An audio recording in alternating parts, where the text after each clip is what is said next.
নমস্কার প্রিয় বিয়ার, আপনারা দেখছেন খবর তরঙ্গ। মুহূর্তে মুহূর্তে বদলাচ্ছে বাংলাদেশের আন্দোলনের খবর। বিকেলের দিকের খবর, শেখ হাসিনা পদত্যাগ করে আগরতলার উদ্দেশ্যে রওনা দিচ্ছেন, বিবিসি বাংলার খবর। এবং যাওয়ার আগে প্রধানমন্ত্রী পদ থেকে পদত্যাগ করেছেন।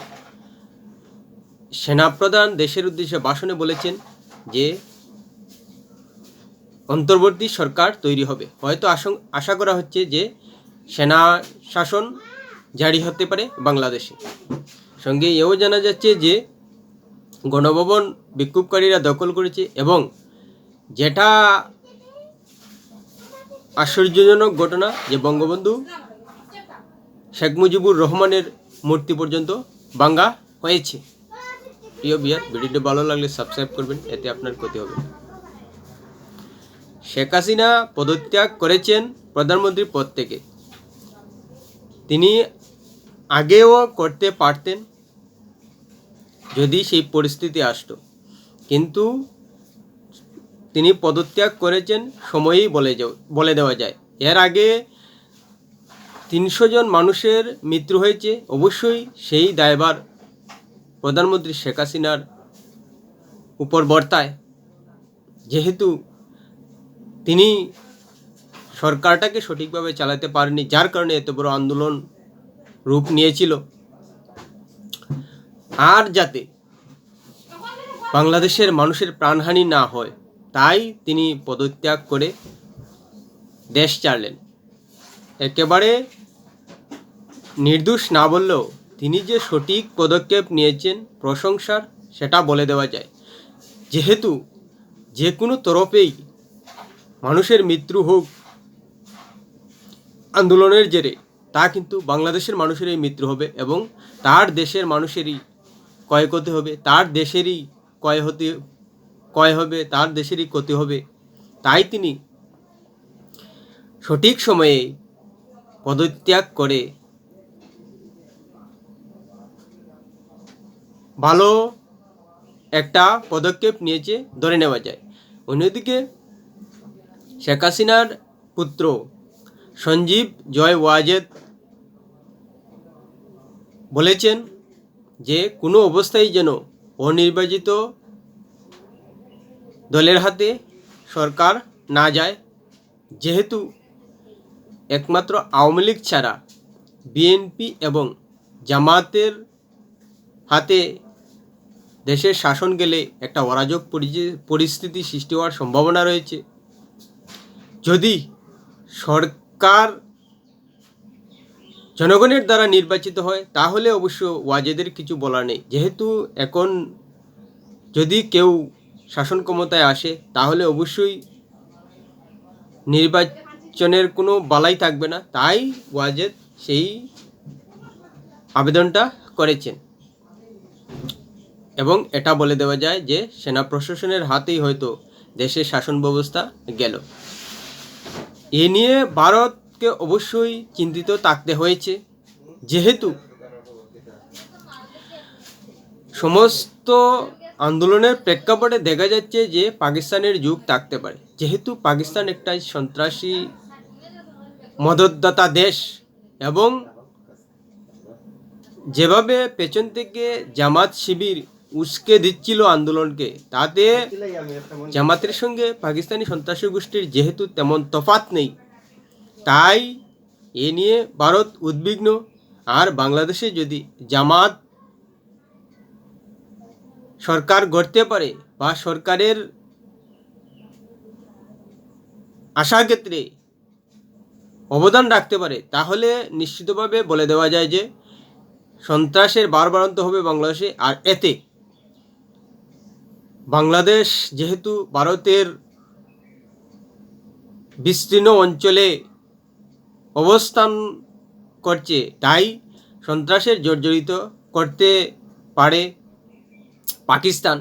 সেই আশঙ্কাটা ভারতকে ঘুরে ঘুরে বা চিন্তা করতে হচ্ছে, যার কারণেই ভারতের জাতীয় উপদেষ্টা অজিত দোভালকে বাংলাদেশে যেতে হয়েছে নজরদারি রাখার জন্য।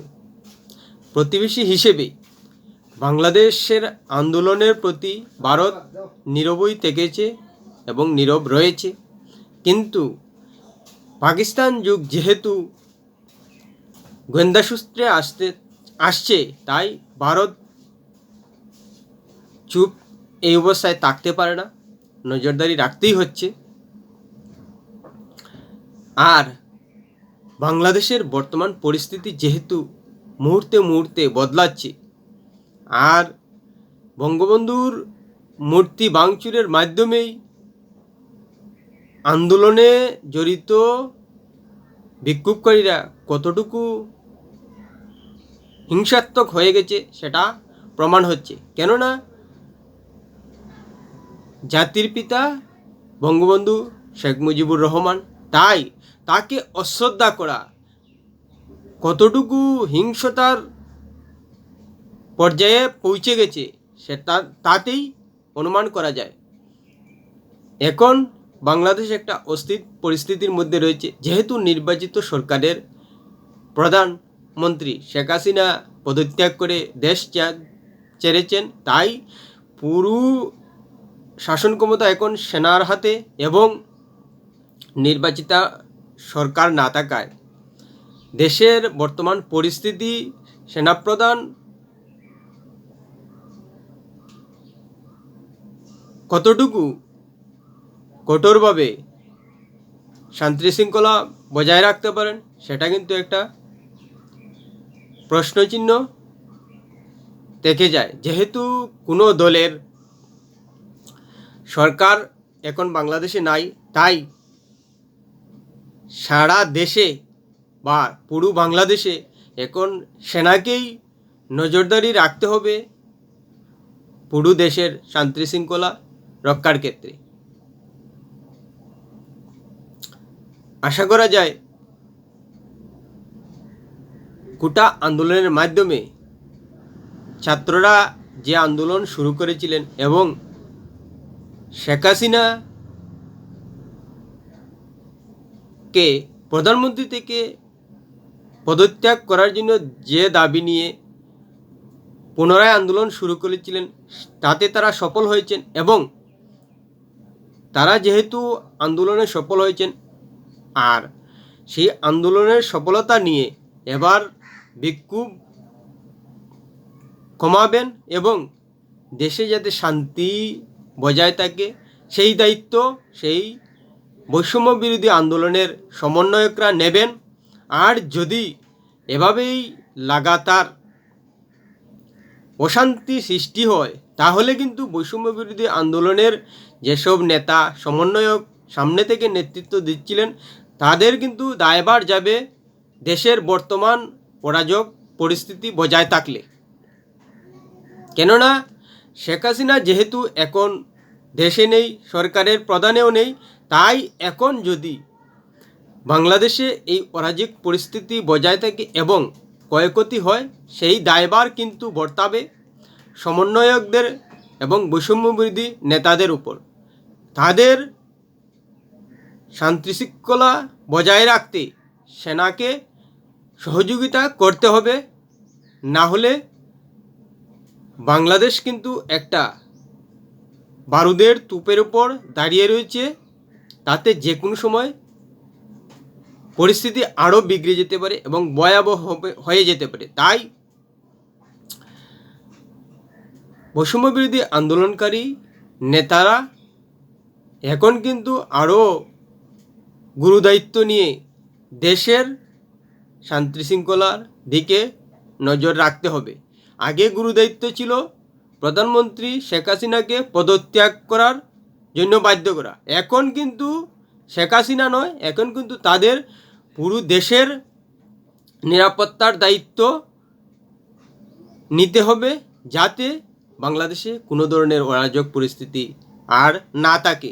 যেভাবে তারা আন্দোলনের শুরু করার পর অরাজক পরিস্থিতি সৃষ্টি হয়েছিল এবং জাতীয় সম্পত্তি মানুষের প্রাণহানি হয়েছিল, এবার যদি একটা প্রাণও বাংলাদেশে যায়, তাহলে কিন্তু এই দায়ভার বৈষম্য বিরোধী আন্দোলনের নেতাদের উপর বর্তাবে। আশা করি স্বৈরাচারী শাসক হিসেবে গণ্য করা ছাত্রবিরোধী আন্দোলনের নেতারা এবার